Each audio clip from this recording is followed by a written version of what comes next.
और चुड़ैल कैसी है?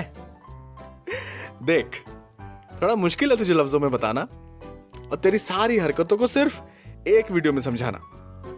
यूं तो बड़ी बेकार है तू, लेकिन जो भी हो प्रॉपर्टी की हिस्सेदार है तू।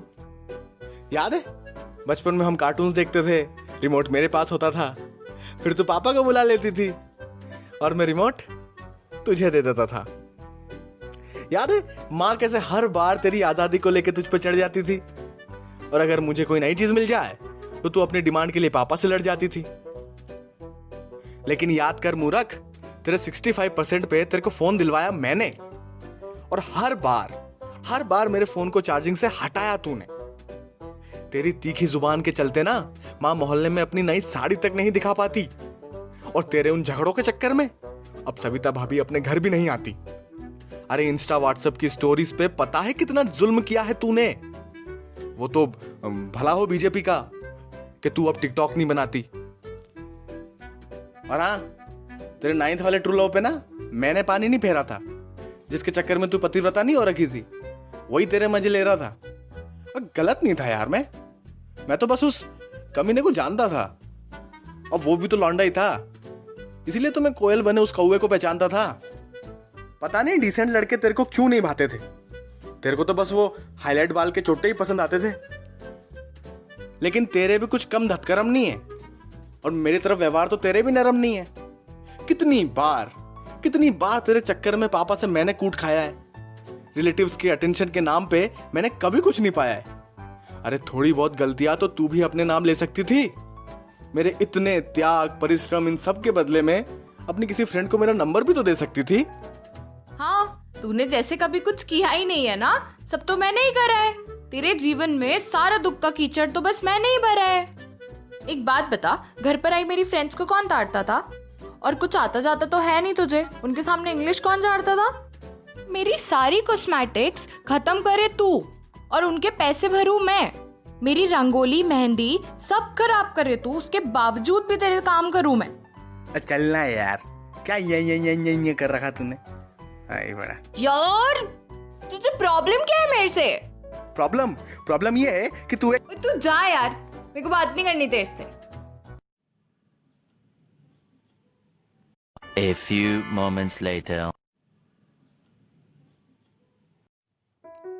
अच्छा सुनना, चल सॉरी। अब देख यार, ये हमारी टॉम एंड जेरी वाली बॉन्डिंग ना यही सही है। हमारा हर बार लड़ना झगड़ना, एक दूसरे को चिढ़ाना, इसमें कुछ गलत तो नहीं है। मेरे साथ जो भी कुछ होता है मैं सबसे पहले तुझे ही तो बताता हूँ। हाँ, वो बात अलग है कि तेरी टफ सिचुएशंस में तुझे काफी सताता हूँ, पर एट द एंड हम साथ हैं, और यही तो खास बात है।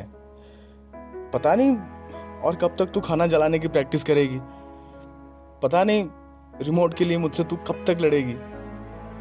कार्टून्स देखते देखते एक दिन तू वाकई बड़ी हो जाएगी। यूं नादानियां करते करते एक दिन तू अपने पैरों पे खड़ी हो जाएगी। फिर कल को तुझे गधा पसंद आ जाएगा, जिसको मुझे जीजा कहना पड़ेगा। फिर चली जाएगी ना तू उसके साथ, और हम सबको यहाँ नॉर्मल बिहेव करना पड़ेगा। लेकिन चुपके से रोऊंगा कमरे में बैठकर कहीं, मस्ती के नाम पर, तब उतना कुछ करूंगा नहीं। उसके बाद तो चीजें भी बदल जाएंगी। मजाक में निकली बद्दुआएं मेरी तब हकीकत से जो मेल खाएंगी। पहले बस आवाज देनी पड़ती थी तुझे यार, अब फोन करना पड़ेगा। तेरी यादों को लेके उस नई हकीकत से हमें रोज लड़ना पड़ेगा।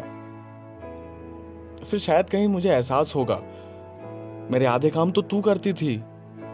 कपड़े धोना, मेरा रूम साफ करना, फ्रिज की बॉटल्स भी तो तू भरती थी। हाँ, अभी तक तो तू पराये घर गई नहीं है। ये सब तो बस सेंटीपन है, हकीकत तो साला कहीं नहीं है। लेकिन मम्मी के साथ इस मकान को घर बनाने में कितना एफर्ट दिया है तूने। इमोशनल होने की बात नहीं है, मैं तो बस वही लिख रहा हूं जो कुछ किया है तूने। गलतियों से तो मेरा पुराना रिश्ता है ना, पर दुनिया से मेरी गलतियां छिपाती है तू। तुझे लाइफ में एक कॉम्प्लीमेंट नहीं दिया कभी मैंने, पर मेरी बदनामी पे पापा से भी लड़ जाती है तू। पर मैं क्या ही दे पाया तुझे, हाँ? लेकिन अब दूंगा आजादी। हर बार नहीं पूछूंगा कोचिंग के बाद कहां थी, रात के 12 बजे किसका कॉल था, नहीं पूछूंगा। तेरी लाइफ का फैसला सिर्फ तेरा हो, उसके लिए कभी कभार मम्मी से भी लड़ूंगा। अरे रक्षा तो बहुत छोटी जिम्मेदारी है यार, मैं तो हमेशा तेरे साथ खड़ा रहूंगा। हाँ, शक्ल तो नहीं पसंद मुझे तेरी, पर हमेशा तुझे बहुत प्यार करूंगा। बाकी अगर कोई सॉलिड पंगा हो जाए ना कभी, तो टेंशन नहीं लेना, मैं हूं ना।